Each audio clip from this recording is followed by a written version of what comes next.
70-летняя женщина по имени Сьюзан Уилсон стояла в суде Лос-Анджелеса, слушая холодный голос судьи. Приговор звучал как удар молота. Пожизненное заключение без права на условное освобождение. Ее обвиняли в убийстве, которого она никогда не совершала. На ножах нашли ее отпечатки, на банковском счете неожиданно появились $40 тысяч, а камеры наблюдения будто показывали ее в ту роковую ночь. Все указывало на вину, но Сьюзан знала, ее втянули в чужую игру. Мысли разрывали сердце.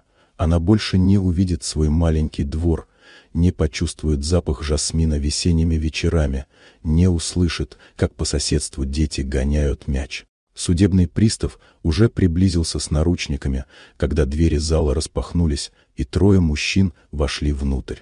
Это были ее приемные сыновья, люди, которых она когда-то спасла от улицы. Первым выступил высокий адвокат по имени Майкл Харпер. Рядом с ним стоял врач Дэвид Коллинз и энергичный предприниматель Райан Митчелл. Когда-то они были беспризорными мальчишками, которых Сьюзан приютила в своем скромном доме, несмотря на собственную бедность. Она стала им матерью, и теперь они пришли вернуть долг. Майкл представил доказательства. На записи из склада был не Сьюзан, а мужчина с заметным шрамом на лице.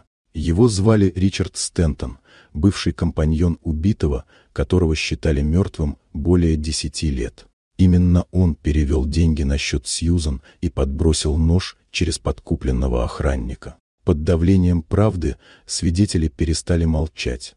Бухгалтер призналась, что ее заставили подделывать бумаги, а охранник рассказал, что его шантажировали.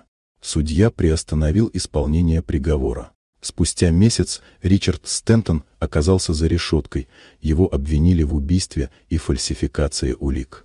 Сьюзан оправдали. Она вернулась домой, и ее сыновья помогли восстановить дом, пострадавший за время ее отсутствия. Каждое воскресенье они снова собирались вместе, а Сьюзан пекла для них свои фирменные пироги с яблоками. Для всех это стало символом того, что доброта и преданность способны победить даже самые темные обстоятельства.